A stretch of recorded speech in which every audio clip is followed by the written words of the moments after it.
नमो अरिहन्ताणं नमो सिद्धाणं नमो आयर्याणं नमो जयाणं नमो लोये सौसाहुनम् असपंजनमोकारो सर्वपावपणासनो मङ्गलाणं च सौवर्ते परमं वै मङ्गलम् अज्ञानतिमिरन्धानां ज्ञानाञ्जनशलाकया चक्षुरुन्मीलितं येन तस्मै श्रीगुरुवे नमः।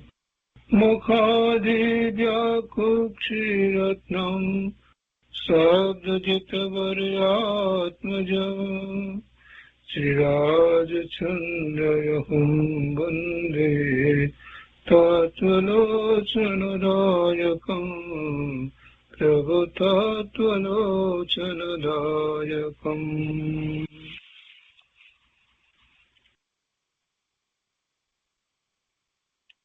કૃપાળુદેવના વચનામૃતનો સ્વાધ્યાય.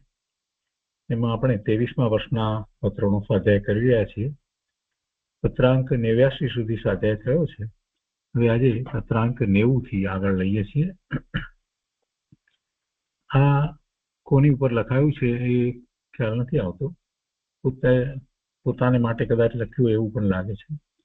મુંબઈ, કારતક, સંવત 1946. તિથિ નથી લખી. કૃપાળુદેવ લખે છે કે 2 પ્રકારે વહેંચાયેલો ધર્મ. તીર્થંકરે 2 પ્રકારનો કહ્યો છે. 2 પ્રકારે એટલે ધર્મનો મુક્તિનો માર્ગ તો એક જ પ્રકારે, પણ જીવની જે યોગ્યતા જે છે તે પ્રમાણે. એટલે એમાં એમ લીધું પહેલું કે સર્વસંગ પરિત્યાગી અને દેશ પરિત્યાગી. એમ જે દેશ પરિત્યાગી છે એ પછી સર્વસંગ પરિત્યાગી થાય. પણ ધર્મ જુદો નથી. ધર્મ તો એ જ છે. 2 પ્રકારનો ધર્મ છે એમ પણ નથી. તીર્થંકરે 2 પ્રકારે આરાધનાના 2 પ્રકાર કયા છે. પોતાની જેટલી શક્તિ છે એ પ્રમાણે આરાધના કરી શકે. એટલે સર્વસંગ પરિત્યાગી જે વાત કરી છે એ શ્રેષ્ઠ છે. અને નથી થઈ શકતું તો દેશ પરિત્યાગી થાય. અને કદાચ એ પણ ન થાય, દેશ પરિત્યાગી પણ ન થાય, તો એ સમ્યક્ત્વ તો પ્રગટ કરવું. દેશ પરિત્યાગ એટલે 5મું પુણ્યસ્થાન, વ્રત સહિત, 11 પ્રતિમા સહિત, સમ્યક દર્શન પછીથી એ ઈચ્છનીય છે. અને એથી આગળ વધી અને સર્વસંગ પરિત્યાગી એટલે મુનિ દશા અંગીકાર કરવી જોઈએ. પણ સમ્યક્ત્વ વિના કંઈ આ થતું નથી. એટલે પહેલી વાત તો કે સમ્યક દર્શન પછી આ ચારિત્રના પુરુષાર્થની અપેક્ષાથી દેશવીરતી અથવા તો દેશ પરિત્યાગી અને સર્વવીરતી અથવા તો સર્વસંગ પરિત્યાગી એમ 2 વાત કરવામાં આવી. હવે એમાં કૃપાળુદેવ આગળ કહે છે કે સર્વ પરિત્યાગી. તો સર્વ પરિત્યાગી એટલે ભાવ અને દ્રવ્ય, ભાવથી અને દ્રવ્યથી સર્વ પરિત્યાગી છે. તો ભાવલિંગી મુનિની જે આપણે વાત કરીએ છીએ એ પ્રમાણે સર્વસંગ પરિત્યાગ કર્યો છે. બધાના સંગનો પરિત્યાગ એટલે વસ્તુ અને સંયોગો વગેરે એનો તો ત્યાગ કર્યો છે પૂર્ણપણે, પણ ભાવથી એટલે કે મિથ્યાત્વના ભાવ ને પણ છોડ્યા છે. અને એમાં નિમિત્ત કારણ તરીકે જે આપણે કહીએ છીએ ચારિત્ર મોહનીય કર્મની પ્રકૃતિ છે, તો એનું લક્ષ પણ છોડ્યું છે. એમ એટલે કે મંદ કસાય થયા છે. એમ એ ભાવથી એને ત્યાગ થયો છે. મિથ્યા દર્શન ગયું છે, મિથ્યા માન્યતા ગઈ છે, અને સાથે જે સુખનું કારણ એવું જે ચારિત્ર, તો એ ચારિત્રમાં બાધારૂપ જે કશાય ભાવે પરિણમવું એનું થતું હતું, તો એનો પણ એને ત્યાગ કર્યો છે. અને મુનિ દશા છે તો એમાં એવો જ્યારે ત્યાગ કરે છે તો એને ઘણી આનંદની શાંતિની દશા પ્રગટ થઈ છે. એ વખતે ચારિત્ર મોહનીય કર્મની પ્રકૃતિઓ જે છે એ 3 ચોકડીઓ ગઈ હોય છે. એટલે એમ એને એ દ્રવ્ય અને ભાવથી અહીંયા ત્યાગીની વાત લીધી છે. અને એનો અધિકારી હોય, એનો અધિકારી કોણ થાય? સમ્યક દ્રષ્ટિ હોય અને અંદરમાં ખૂબ ખૂબ વૈરાગ્ય ભાવ હોય, જગતના પદાર્થો પ્રત્યે ખૂબ ઉદાસીનતાનો ભાવ હોય, એ એનો અધિકારી થાય છે. પણ મુખ્ય વાત છે ભાવ અને દ્રવ્યથી. પછી પાછળ આગળ લખે છે કે પાત્ર, ક્ષેત્ર, કાળ અને ભાવ કેવી રીતે એને કેવી રીતે એ હોય છે? તો કે પાત્રમાં તો વૈરાગ્ય આદિક લક્ષણો, ત્યાગનું કારણ અને પારિણામિક ભાવ ભણી જોવું. વૈરાગ્ય આદિ લક્ષણો હોવા જોઈએ. અને ત્યાગનું કારણ શું? તો કે જેને સંસાર એટલે કે ભવના ભ્રમણ, એનો જેને થાક લાગ્યો છે, એમાં દુઃખ છે એવો નિર્ણય થયો છે, સમ્યક દર્શન પ્રગટ કર્યા પછીથી પોતાના સ્વરૂપમાંથી જ સુખ, શાંતિ, આનંદનો અનુભવ થયો છે. અને એટલા માટે જ હવે બહારમાં ક્યાંય રસ પડતો નથી. જગતના પદાર્થો પ્રત્યે ઉદાસીનતાનો ભાવ, એવો વૈરાગ્ય છે, જ્ઞાન સહિતનો વૈરાગ્ય છે. તો વૈરાગ્ય આદિ લક્ષણો હોય અને ત્યાગનું કારણ તો આ હોય જેને ભવના ભ્રમણનો થાક લાગ્યો છે અને હવે તો પૂર્ણ સુખ, શાંતિ ની દશા એને જોઈએ છે. અને એટલું જ નહીં, પણ એનો પુરુષાર્થ પણ એવો હોય. એટલે કે છે કે પારિણામિક ભાવ ભણી જોવું. પારિણામિક ભાવ એટલે પોતાનું સ્વરૂપ, પોતાનું શુદ્ધ સ્વરૂપ. પરમ પારિણામિક ભાવ એ પોતાનું શુદ્ધ સ્વરૂપ છે, જે ત્રિકાળ એક સરખું રહે છે. એને પારિણામિક ભાવ કહેવામાં આવે છે. તો પરમ પારિણામિક ભાવ કહેવાય છે. એ પરમ પારિણામિક ભાવ એ ખરેખર જોઈએ તો એ ભાવ નથી, એટલે કે બદલાવે એવો ભાવ નથી. 5 પ્રકારે ભાવ આપણે જે કહીએ છીએ, તો એ 5 પ્રકારના ભાવની અંદર પારિણામિક ભાવ છે તો દ્રવ્ય છે. એ સિવાય ઔપશમિક, ક્ષયોપશમિક, ક્ષાયિક અને ઔદૈહિક. તો ઔદૈહિક ભાવ છે એ તો કોઈ ધર્મનો ભાવ નથી. જેવા ઉદયો કર્મના છે ને તો એની સાથે જોડાય છે અને એ ભવના ભ્રમણ જ કરે છે, બીજું કાંઈ કરતો નથી. પણ બાકીના જે છે જે ભાવ કહેવામાં ઔપશમિક, ક્ષયોપશમિક અને ક્ષાયિક, એ 3 ભાવ જે છે એ ધર્મના ભાવ છે. અને એમાં જ આગળ વધતો એ પોતે પૂર્ણ મુક્ત દશાને પ્રાપ્ત કરે છે. પણ એવી દશાને પ્રાપ્ત શા માટે કરે છે? એનું કારણ શું છે? તો કે પોતાનું ત્રિકાળ શુદ્ધ સ્વરૂપ, જેને પારિણામિક ભાવ કહેવામાં આવે છે. પરમ પારિણામિક ભાવ એ પોતાનું સ્વરૂપ છે, માટે એવી દશાને પ્રાપ્ત કરે છે. તો એવા પારિણામિક ભાવ, પોતાનું ત્રિકાળી શુદ્ધ સ્વરૂપ, એ તરફ એનું લક્ષ્ય હોય. પારિણામિક ભાવ ભણી જોવું એટલે એ તરફ લક્ષ્ય હોય, એ એને દ્રષ્ટિનો વિષય હોય. આ એની પાત્રતા બતાવી છે. ક્ષેત્રને વિશે કહે છે કે તે પુરુષની જન્મ ભૂમિકા અને ત્યાગ ભૂમિકા એ બે એના ક્ષેત્ર, એટલે કે એવા આર્ય ક્ષેત્રમાં જન્મ્યો હોય સામાન્ય રીતે, તો એ રીતે વિશેષ એને અનુકૂળતાઓ વગેરે હોય છે. અને ત્યાગ ભૂમિમાં પણ એમ જ છે કે જ્યાં એ ત્યાગ કરીને નીકળી જાય છે, એમાં મુનિની દશાની વાત લીધી છે ને, તો એને એવા ગુરુ પણ એવા હોય છે અને એ રીતે દીક્ષા ગ્રહણ કરે છે. કાળની વાત લીધી છે કે અધિકારીની વય મુખ્ય વર્તતો કાળ. એવો જે અધિકારી જે છે એની વય એને કાળમાં લીધું છે. તો એને જ્યારે એવો વૈરાગ્ય થાય છે સમ્યક દર્શન થયા પછીથી, ત્યારે એનો કાળ છે. જ્યારે એ લે છે દીક્ષા, એ જ એનો સ્વકાળ છે. એની વય એ વખતે જે હોય તે. પણ મુખ્યપણે જેને પણ સમ્યક દર્શન થાય છે અને આગળ જે પોતે ચારિત્રનો પુરુષાર્થ કરે છે અને મુક્તિને પામે છે, તો 8 વર્ષ પહેલા કોઈ મુક્તિને પામે છે એવું હોતું નથી. એ સામાન્ય એમ હોય છે.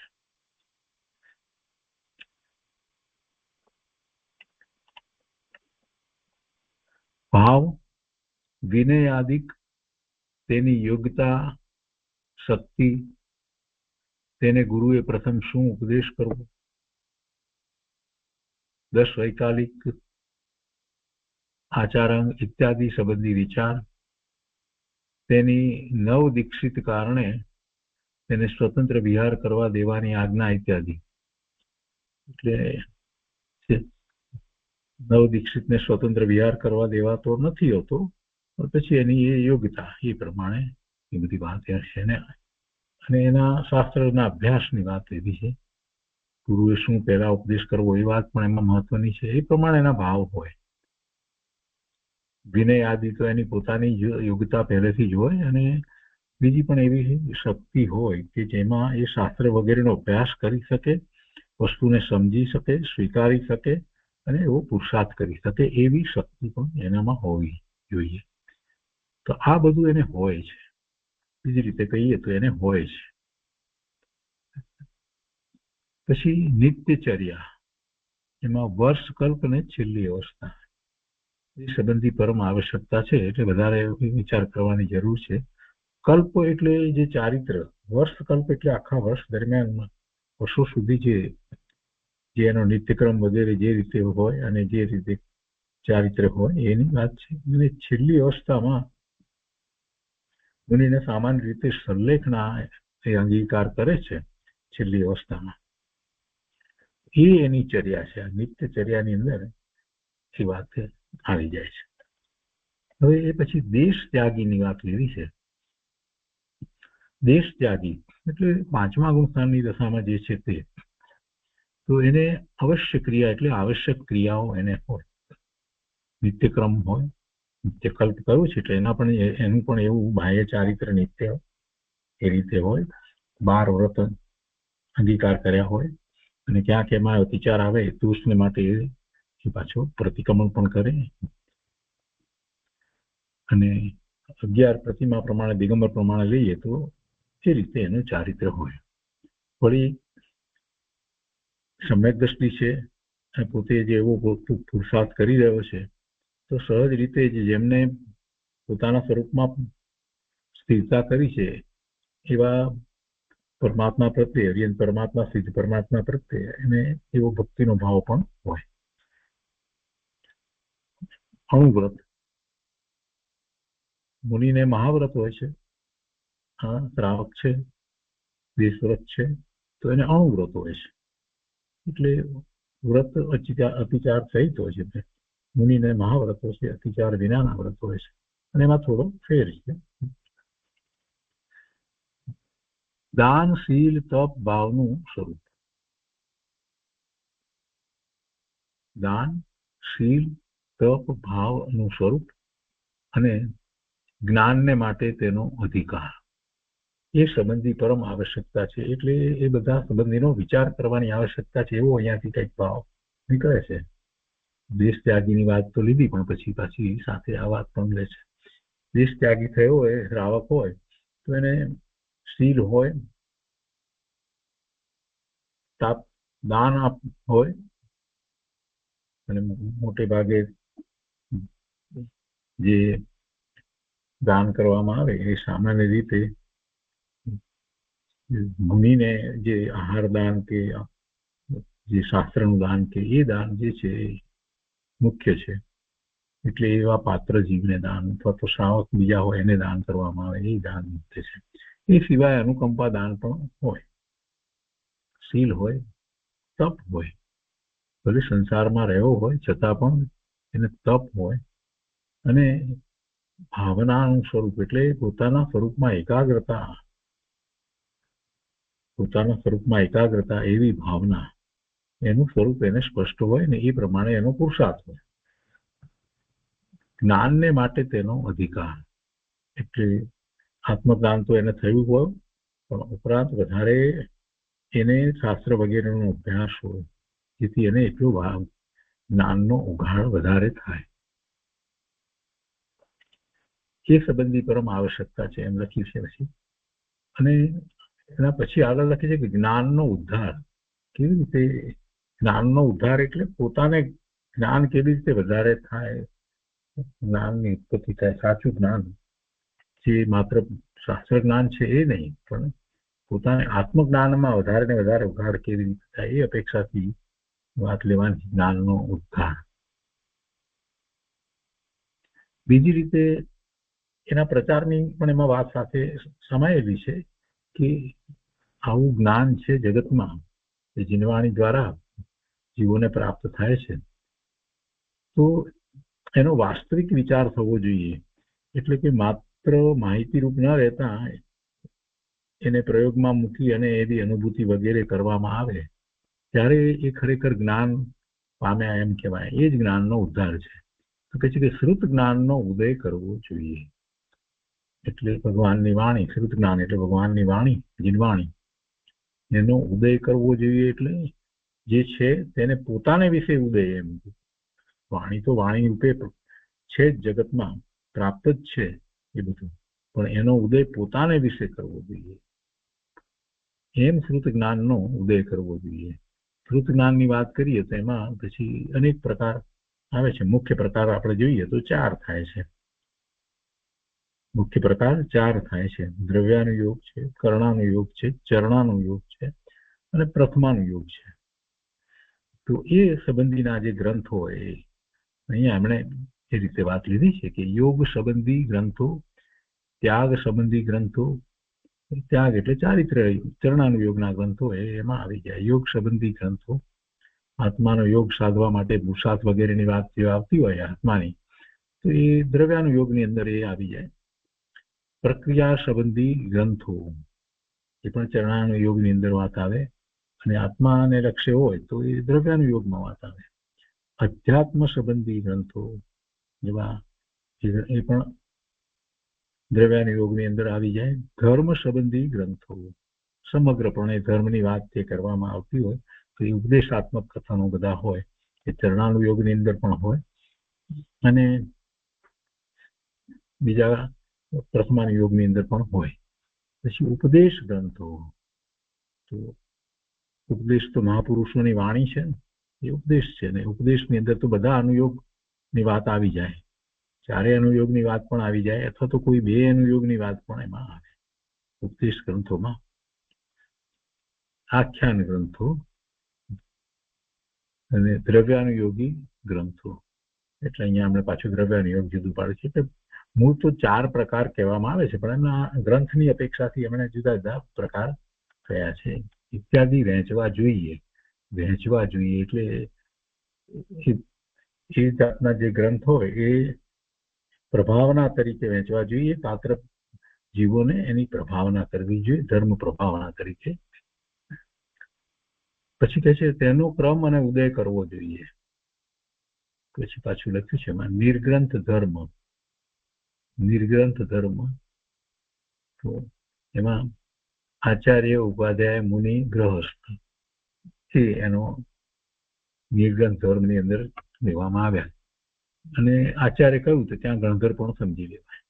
એટલે ગણધર, આચાર્ય, ઉપાધ્યાય, મુનિ એ અને પછી ગ્રહસ્થ. તો આ 3 જે છે એ તો આચાર્ય, ઉપાધ્યાય, મુનિ અને ગણધર એ જે છે એ તો 7મા 6ઠા ગુણસ્થાનની દશા છે.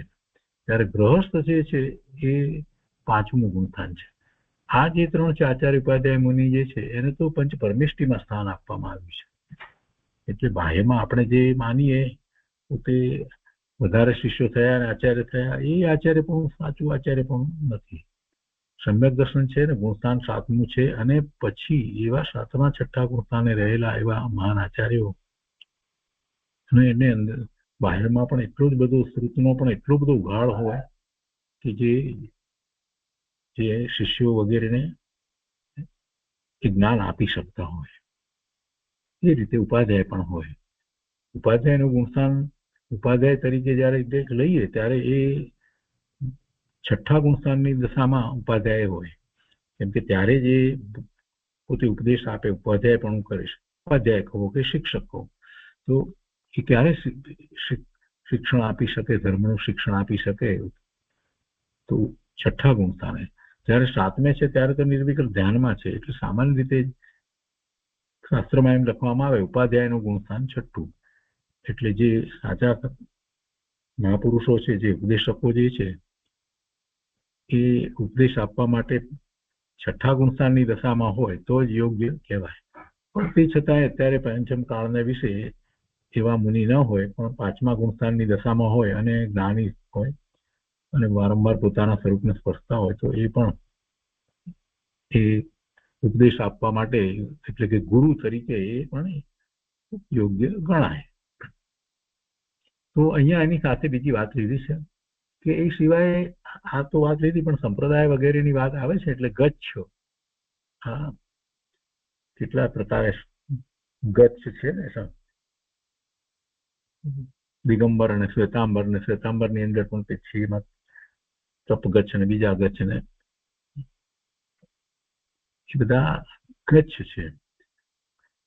કેટલાકના નામ અહીંયા સુધાબેને ગચ્છના નામ અહીંયા આપ્યા છે. હવે બહુ પ્રચલિત ગચ્છ તો એ બધા નથી, પણ છે એટલે આપણે જરાક લઈએ છીએ. ગચ્છ એટલે સમૂહ, સમુદાય, સંગાળો, એક સરખી સમાન ધર્મ ક્રિયા કરનાર ગચ્છ વર્ગનો એક આચાર્યનો પરિવાર, એમાં ગચ્છના નામ એમણે આપ્યા છે. કે આજે શ્વેતાંબરના સંપ્રદાયના 84 ગચ્છમાંથી તપા ગચ્છ, ખરતર ગચ્છ, પાયચંદ, પાર્શ્વચંદ ગચ્છ, અંચલ ગચ્છ અને સ્થાનપાસી જે કહેવામાં આવે છે લુક્કા ગચ્છ, આ બધું હોય છે. હવે એ ગચ્છ ને બધું જે છે એના સંબંધે વિચાર કરવા જેવું છે કે એવા નાના નાના સમુદાયો જુદા કરવાની જરૂર શું હતી? ભગવાન મહાવીરે કોઈ એવા સમુદાય કરવાની વાત કરી નથી, કોઈ જુદા ભેદ તો પાડ્યા નથી. અને એ વાત કૃપાળુદેવે પણ લીધી છે કે બધા આવા ગચ્છ કરી અને ઉલટા મતાંતરો કરી અને રાગ દ્વેષના પરિણામ કરો છો. પછી એમાં કંઈક એમને સાથે આ લીધું છે પ્રવચન, દ્રવ્યલિંગી, અન્ય દર્શન સંબંધ વગેરે લીધું છે. હવે પ્રવચનનો સાચો અર્થ તો ભગવાનની વાણી થાય છે, એને જ પ્રવચન કહેવાય. અને દ્રવ્યલિંગી શબ્દ જે પ્રયોગ કરવામાં આવે છે, તો મુનિ જે છે એમને સમ્યક દર્શન નથી અને બાહ્યમાં ચારિત્ર બધું એવું જ મુનિ જેવું જ છે, છઠ્ઠા ગુણસ્થાને જે હોય એવું જ ચારિત્ર છે, તો એને દ્રવ્યલિંગી એમ કહેવામાં આવે. વાસ્તવમાં જે મુનિ છે એ એમને બહારમાં ચોખ્ખું દ્રવ્યલિંગ અને અંતરંગમાં ભાવલિંગ હોય છે. તો દ્રવ્યલિંગ અને ભાવલિંગ સહિત મુનિ દશા હોય, એ પછી મુનિ ઉપાધ્યાય હોય કે આચાર્ય હોય કે ગણધર હોય, પણ બધા એ સાતમા છઠ્ઠા ગુણસ્થાને રહેલા ભાવલિંગી સંત હોય છે. તો ભાવલિંગ કહીએ તો એમાં સમજી લેવાનું કે સાથે એમને દ્રવ્યલિંગ ચોખ્ખું હોય જ. એવું ક્યારેય ન બને કે માત્ર સાતમા ગુણસ્થાનની દશા હોય અને બાહ્યમાં એમને ચારિત્ર શ્રાવક જેવું હોય, વસ્ત્ર સહિત હોય, એવું ન બને. વસ્ત્ર સહિત ક્યારેય સાતમું ગુણસ્થાન હોઈ શકે નહીં. આ એક બહુ મહત્વની વાત છે. તો દ્રવ્યલિંગ તો ચોખ્ખું 28 મૂળ ગુણ સહિત જે કહેવામાં આવે છે એવું જ હોવું જોઈએ. અને આ બધાની સાથે અન્ય દર્શનનો સંબંધ, આ એમણે પોતાની વિચારણા માટે લખ્યું છે કે આ બધું શું આની સાથે વિચાર કરીએ તો અન્ય દર્શનનો સંબંધ. આ સઘળું યોજાવું જોઈએ, એટલે એની યોજના એવી રીતે થવી જોઈએ કે શું છે, કેમ છે, અને એની સ્પષ્ટતા થવી જોઈએ, વિચારોને અને તેનું માર્ગદર્શન અપાવવું જોઈએ, એવું એમના અંતરમાં ભાવ આવ્યો હશે એટલે એ લખ્યું છે કે આ સઘળું યોજાવું જોઈએ. મતાંતર, તેનું સ્વરૂપ ને તેને સમજાવવા. મતાંતરનું સ્વરૂપ શા માટે છે અને કેવી રીતે છે, મત જુદા જુદા એને સમજાવવા. પછી માર્ગની શૈલી, જીવનનું ગાળવું અને એ સંબંધીનો ઉદ્યોગ એટલે વિચારણા વગેરે પ્રકાશ કરવો હોય. આ સંબંધી એમને કંઈક અંતરમાં વાત ચાલતી હશે એટલે એમને આ રીતે અહીંયા લખી અને મૂક્યું છે.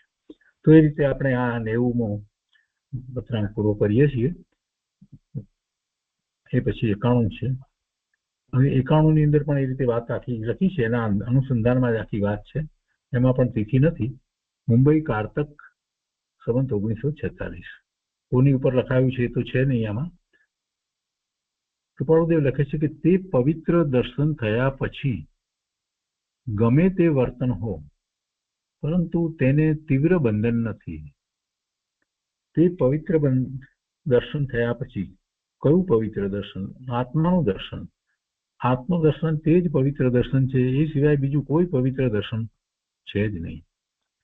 તે પવિત્ર દર્શન થયા પછી ગમે તે વર્તન હો, પરંતુ તેને તીવ્ર બંધન નથી. આ વાત શાસ્ત્ર પ્રમાણે પણ કહેવામાં આવી છે.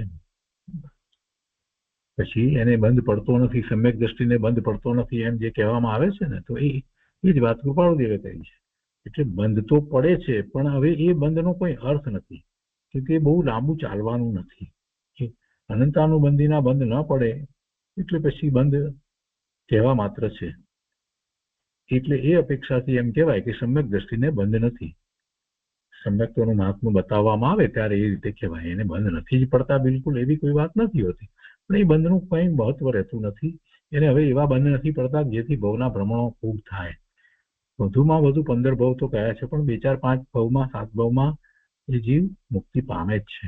એટલે શાસ્ત્રમાં પણ એ રીતે વાત કરવામાં આવે, સમ્યક દ્રષ્ટિને ભવ નથી એમ પણ કહેવામાં આવે, એને બંધ પડતો નથી, આવી અનેક પ્રકારે વાત કહેવામાં આવે, પણ એને સમજવાની છે કઈ અપેક્ષાથી વાત છે તે. કૃપાળુદેવે અહીંયા એ જ વાત લીધી છે કે તે પવિત્ર દર્શન થયા પછી ગમે તે વર્તન હોય, શુભ ભાવ પણ હોય, પરંતુ તેને તીવ્ર બંધન નથી. કે કદાચ કોઈક નાના પ્રકારે અશુભ ભાવ પણ આવી ગયો હોય તો પણ તીવ્ર બંધન નથી. અનંત સંસાર નથી. અનંત સંસાર હવે ન થાય. અનંત સંસારનું કારણ તો ગયું, મિથ્યાત્વ ગયું તો કઈ એકલું મિથ્યાત્વ જાય છે, એની સાથે એને અનંતાનુબંધી ના બંધ પડે એવી કર્મની, ચારિત્ર મોહની કર્મની પ્રકૃતિ જે છે ને એ પણ જાય છે. એટલે કે હવે એ નિમિત્ત તરીકે રહેતી નથી કે જેથી કરીને એને અનંત બંધ પડે, અનંત સંસારનો બંધ પડે એવી જાતની કર્મની પ્રકૃતિના ઉદયો હવે એને હોતા જ નથી. એટલે અનંતાનુબંધી ગયું છે. દર્શન મોહનીની સાથે અનંતાનુબંધીની ચોકડી જાય છે એમ આપણે જે કહીએ છીએ, એટલે એનો અર્થ એ થયો કે અનંત સંસાર નથી. તે પવિત્ર દર્શન થયા પછી, આત્માનું દર્શન થયા પછીથી એને નિર્વિકલ્પ ધ્યાનની અંદર સમ્યક દર્શન, સમ્યક જ્ઞાન, સમ્યક ચારિત્ર્યના પરિણામ થયા પછીથી એ સમકીર્તિ જીવ હોય એને પછી ગમે તે વર્તન હોય, એટલે કે એને શુભ કે અશુભ ભાવ ક્યારેક થતા હોય તો પણ એને તીવ્ર બંધન નથી અને અનંત સંસાર નથી. અને પછી અનંત સંસાર નથી તો પછી કેટલો સંસાર છે? તો કહે છે કે 16 ભવ નથી, એટલે 15 ભવથી વધારે હોય નહીં એમ. 16 ભવ નથી, એને 15 ભવથી વધારે હોય નહીં સમ્યક દર્શન થયા પછીથી. અભ્યંતર દુઃખ નથી, અંતરમાં હવે દુઃખનો પ્રશ્ન જ નથી. અંતરમાંથી તો આનંદ જ આવે છે, એટલે અભ્યંતર દુઃખ નથી. બહારમાં આપણને દેખાય કર્મના ઉદય એવા હોય તો આપણને એમ લાગે કંઈક અસાતા વેદનીનો તીવ્ર ઉદય આવ્યો હોય, શરીરમાં એવો રોગ, બહુ પીડાકારી રોગ થયો હોય તો એમના મુખ ઉપર પણ આપણને કદાચ દેખાય, પણ અંદરમાં એને એમ નથી, દુઃખ નથી. અંદરમાં તો શાંતિ જળવાઈ રહે છે. અને શંકાનું નિમિત્ત નથી. હવે શું કરા શંકા થાય? સમ્યક દર્શન થયા પછી, સમ્યક શ્રદ્ધા થયા પછી શંકા થતી જ નથી.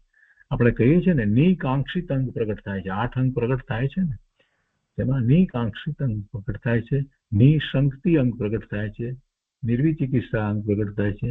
આ બધા જે અંગની વાત આપણે કરીએ છીએ એમાં નિશંકતિ એટલે શંકા હવે એમને થતી નથી. શંકાનું કોઈ નિમિત્ત રહ્યું જ નથી. શંકા નથી તો ભય પણ હોતો નથી.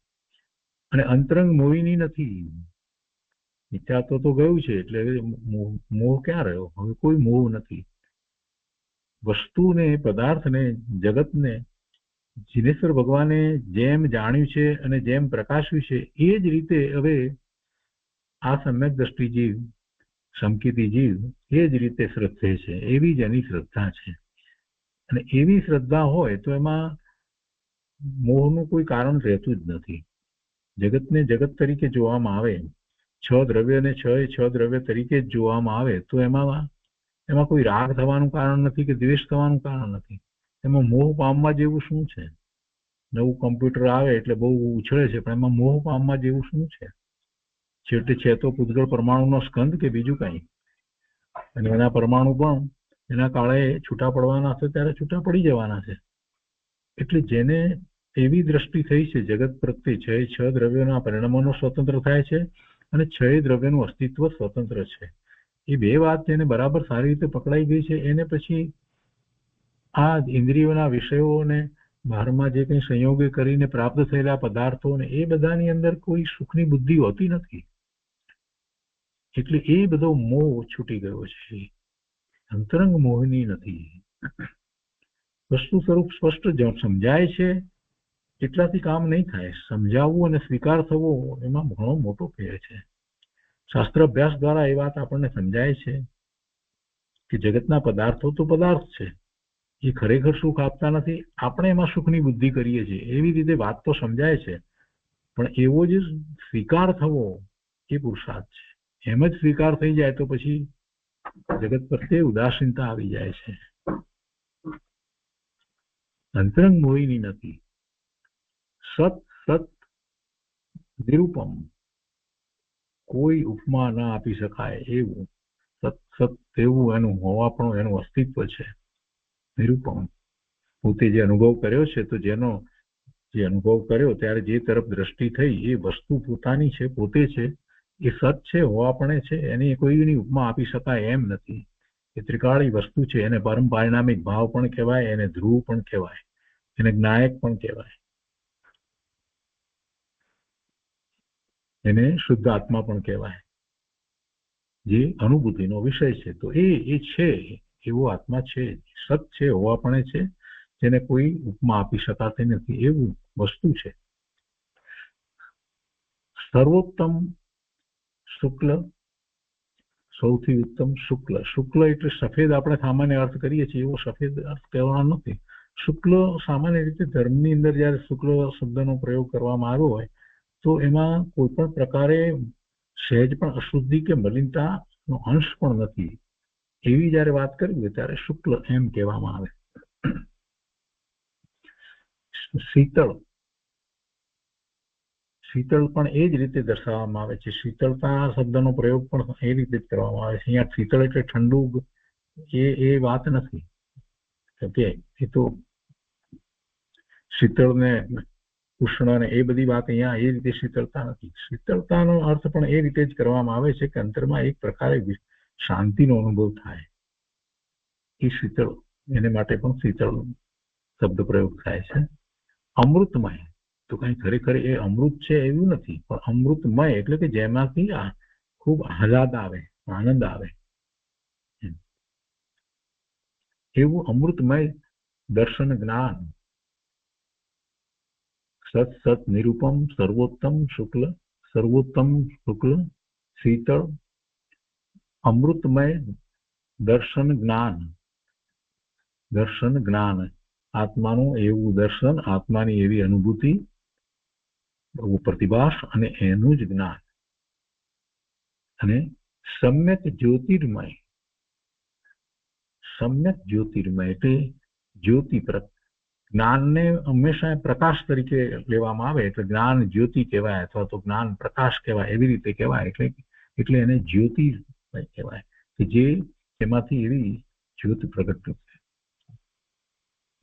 અને અહીંયા એક શબ્દ એની આગળ વિશેષણ તરીકે મૂક્યું સમ્યક. તો સમ્યક વિશેષણ એટલા માટે મૂકવામાં આવે છે કે એ જ્ઞાન જે છે એ આત્માનું જ્ઞાન છે. એ જ્ઞાન બધાને સરખું હોય, કેમ કે જે આત્મામાંથી ઉદ્ભવ થતું જ્ઞાન, આત્માનું જ્ઞાન એ બધાને સરખું હોય.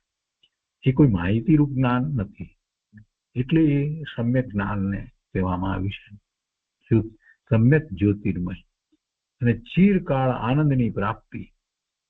ચિરકાળ, અનંતકાળ સુધી આનંદની પ્રાપ્તિ, લાંબા કાળ સુધી આનંદની પ્રાપ્તિ, ને પછી ચિરકાળ નો અર્થ તો પોતાની ભૂમિકા અનુસાર છેવટે હંમેશને માટે સ્થિરતા થઈ જાય એવો પણ થાય. અદ્ભુત સત સ્વરૂપ દર્શિતાની બલિહારી છે. અદ્ભુત સત સ્વરૂપ દર્શિતા, અદ્ભુત સત સ્વરૂપને દર્શાવનારો, એનું દર્શન થવા વાળું એની બલિહારી છે. આ દર્શન થયું એની વાત કરે છે. પોતાને જે પવિત્ર દર્શન થયું એટલે આત્માની અનુભૂતિ થઈ નિર્વિકલ્પ ધ્યાનમાં, એની આ વાત લખી છે, એના સંબંધી નહીં. જ્યાં મતભેદ નથી, જ્યાં શંકા કંકા વિચિકિચ્છા મૂળ દ્રષ્ટિ એમાંનું કાંઈ નથી. આપણે એ કહીએ છીએ 8 અંગ પ્રગટ થાય છે તો નિઃશંકી એટલે શંકા નથી, નિકાંક્ષિત એટલે ઈચ્છા નથી, એટલે કંખા એટલે ઈચ્છા. એટલે કઈ ઈચ્છા? કે આ જે બધી જેને કારણે જે ભવના ભ્રમણ થાય છે એ બધી ઈચ્છા જ છે ને. એવી કોઈ પણ ઈચ્છા એને નથી. વિચિકિચ્છા એટલે જુગુપ્સા એને નથી. મૂંઢ દ્રષ્ટિ નથી, અમૂઢ. તો એમાંનું કાંઈ નથી. તો શું છે? તે કલમ લખી શકતી નથી. તે કલમ લખી શકતી નથી. કેમ કે અનુભવની વાત શબ્દમાં નથી આવી શકતી. એટલે કથન કહી શકતું નથી. કલમ લખી શકતી નથી અને કથન કહી શકતું નથી. મન જેને મનન કરી શકતું નથી. કેમ કે મનનમાં તો વિકલ્પ છે ને આ તો અનુભૂતિ છે, આહલાદ છે, આનંદ છે. એટલે જે શબ્દો દ્વારા પહેલા જે ઉપર વર્ણન કર્યું બસ એ જ, એથી વધારે બીજી કોઈ વાત એમાં આવી શકતી નથી. ને છતાં એ દ્વારા પણ કઈ બીજી વ્યક્તિને એવો અનુભવ થઈ જાય, ખ્યાલમાં આવી જાય એમ તો બનતું નથી. આપણે એનું ગમે તેટલું વર્ણન કરીએ, ગમે તેટલા શબ્દો દ્વારા પાના ભરીને લખીએ, બોલ્યા કરીએ, તો પણ કઈ સામી વ્યક્તિ સાંભળનાર કે વાંચનાર જે છે એને એવો અનુભવ નથી થતો. એ તો એને પોતે જ અનુભવવું પડે. એ અનુભવનો વિષય છે. તો એ 91મો પત્ર થયો. અને પછી એમાં છેલ્લી વાત એ લખી દીધી, જે મનન કરી શકતું નથી પણ છે તે, એ છે એનું એવું પોતાનું સ્વરૂપ છે જે અનુભવમાં આવે છે તે. એ પછી 92મો પત્ર છે. આ પત્ર પણ કોની ઉપર લખાયો એ નથી સ્પષ્ટ. અહીંયા 91, 92, 93 આ બધા પત્રોમાં એ કોઈની ઉપર છે એ નથી. તો 92 અંદર લખે છે, એ પણ મુંબઈથી કારતક 1946 શ્રવણ 92. કૃપાળુદેવ લખે છે કે સર્વ દર્શનથી ઉચ્ચ ગતિ છે, પરંતુ મોક્ષનો માર્ગ જ્ઞાનીઓએ તે અક્ષરોમાં સ્પષ્ટ દર્શાવ્યો નથી. ગૌણતાએ રાખ્યો છે. તે ગૌણતાનું સર્વોત્તમ તત્વ આ જણાય છે. ને પછી નીચે લખી છે. તો પહેલી વાત તો સર્વ દર્શનથી ઉચ્ચ ગતિ છે. કોઈ પણ દર્શન પ્રમાણે, એટલે કે જે સામાન્ય શુભભાવ રૂપ બધી વાત જે કહે છે એ બધાથી ઉચ્ચ ગતિ એટલે મનુષ્યની ગતિ કે દેવની ગતિ થાય. જૈન દર્શન સિવાય પણ બીજા જેને સરળતા વગેરે હોય, માયા આચાર ન હોય, ક્રોધ વગેરે ન કરતા હોય અને સામાન્ય ભક્તિભાવ વગેરે રહેતો હોય, શુભભાવ રહેતો હોય, દયા વગેરેનો, તો એમની પણ એવી ગતિ થાય. મનુષ્ય ગતિ થાય, દેવ ગતિ થાય, ઉચ્ચ ગતિ થાય. એટલે સર્વદર્શનથી ઉચ્ચ ગતિ છે, પણ પંચમ ગતિ નથી. પંચમ ગતિ એટલે સિદ્ધ ગતિ, પંચમ ગતિ નથી. એટલે કે છે કે પરંતુ મોક્ષનો માર્ગ જ્ઞાનીઓએ તે અક્ષરોમાં સ્પષ્ટ દર્શાવ્યો નથી. એટલે આ જે દર્શનની ઉપેક્ષાથી વાત લઈએ તો એમાં એ નથી. ગૌણતા એ રાખ્યો છે. તે ગૌણતાનું સર્વોત્તમ તત્વ આ જણાય છે.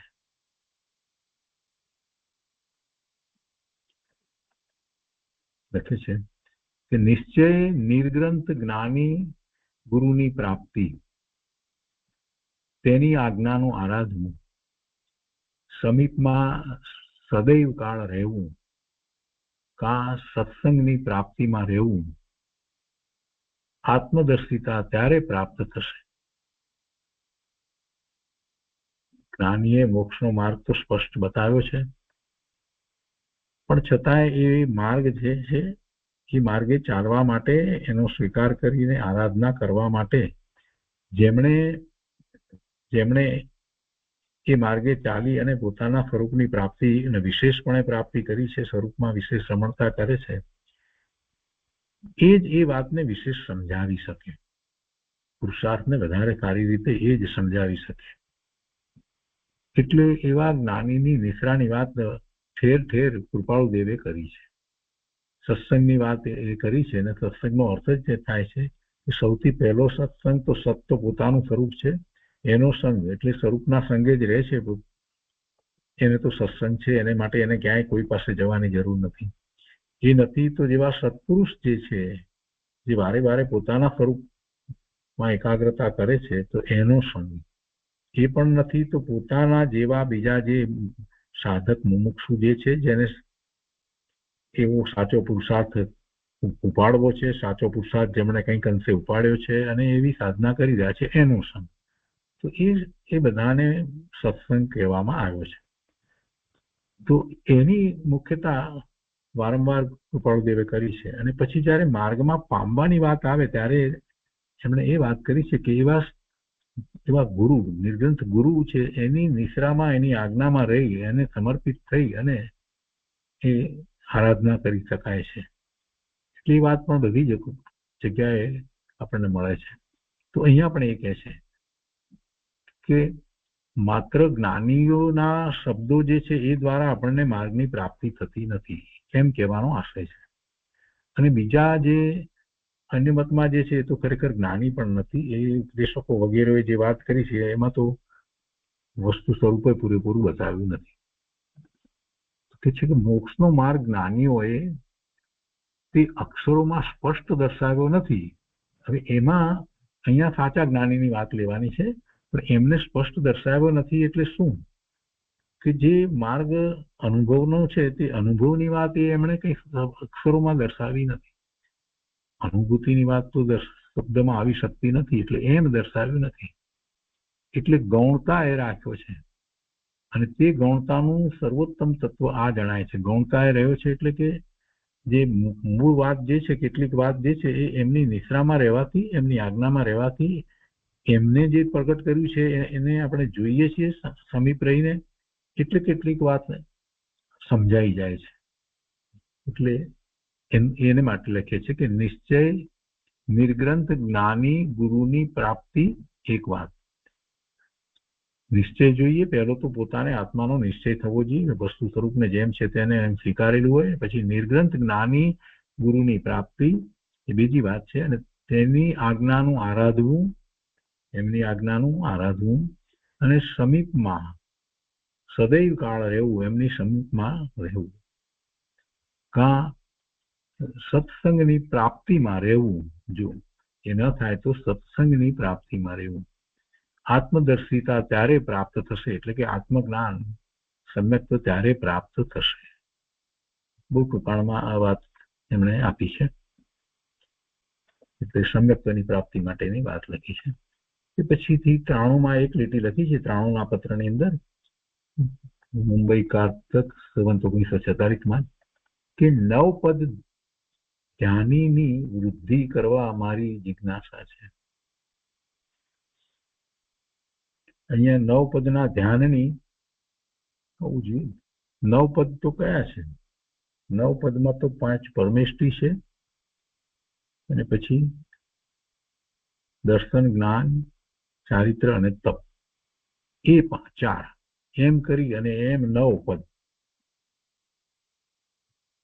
નવપદ ધ્યાનીની વૃદ્ધિ કરવા મારી જિજ્ઞાસા છે. નવપદ એ પદને સમજી અને એમાં પોતે વૃદ્ધિ કરવી, એટલે એ પ્રમાણે આચરણ વગેરે કરવું. નવપદ જે છે એને સમજી અને પોતાને પરમાર્થે એ દ્વારા જે કાંઈ કરવા યોગ્ય જે છે આચરણમાં જ કરવાનું છે ને. છેવટે તો નવપદમાં તો આચરણની જ વાત કરવામાં આવી છે. તો એની વાત છે તો કે નવપદ ધ્યાનની વૃદ્ધિ કરવા મારી જિજ્ઞાસા છે. કઈ વિશેષ વાત લખી નથી, પણ આ નવપદ છે.